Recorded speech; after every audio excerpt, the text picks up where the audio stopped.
বাংলাদেশ জামাতে ইসলামী দেশ পরিচালনা করতে জানে না, এটা যারা বলে তারা মূর্খের স্বর্গে বসবাস করছে। আমরা বাংলাদেশ না,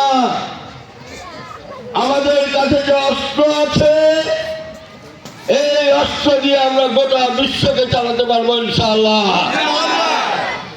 আমরা চাই তোমাদের কি আইডিওলজি, তোমাদের আদর্শ কি, তোমরা কি বলতে চাও?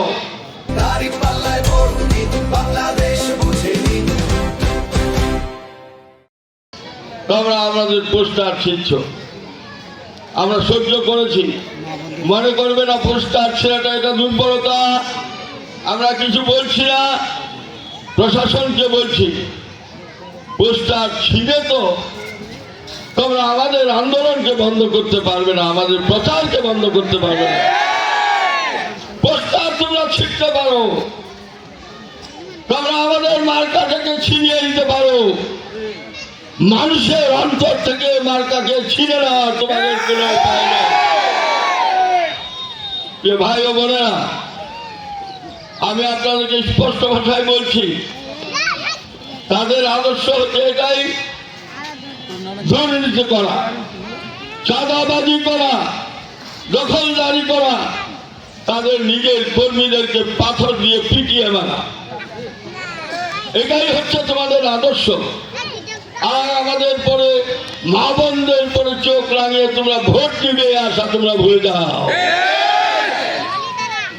স্পষ্ট ভাষায় বলছি, আমরা যে আদর্শকে লালন করি এটা কোনো মানুষের তৈরি আদর্শ নয়, এই আদর্শ হচ্ছে নবী মুহাম্মদ রাসূলুল্লাহ সাল্লাল্লাহু আলাইহি সাল্লামের আদর্শ। তোমরা দেখেছো ঢাকায় বহু সমাবেশ হয়েছে, লক্ষ লক্ষ মানুষের ঢল নেমেছে, কিন্তু একটি গন্ডগোল পর্যন্ত হয় না। রংপুরে সমাবেশ হয়েছে, তোমরা বাংলাদেশ জামাতে ইসলামীকে ঠিক ছিল, তাদের আভ্যন্তরীণ বিষয়ে আদর্শের বিষয়ে তোমরা কি জানো? অতএব আমি বলি, যারা তোমরা এই সমস্ত করছো, যারা বলছো যদি কেউ ভোট সেন্টারে যায় তাহলে সেখান থেকে সে ঘুরে আসতে পারবে না,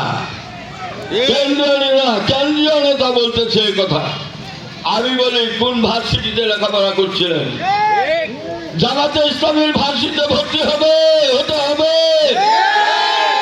রাজনীতি শিখতে হবে, তারপরে মানুষের কাছে রাজনীতির দাওয়াত নিয়ে যেতে হবে।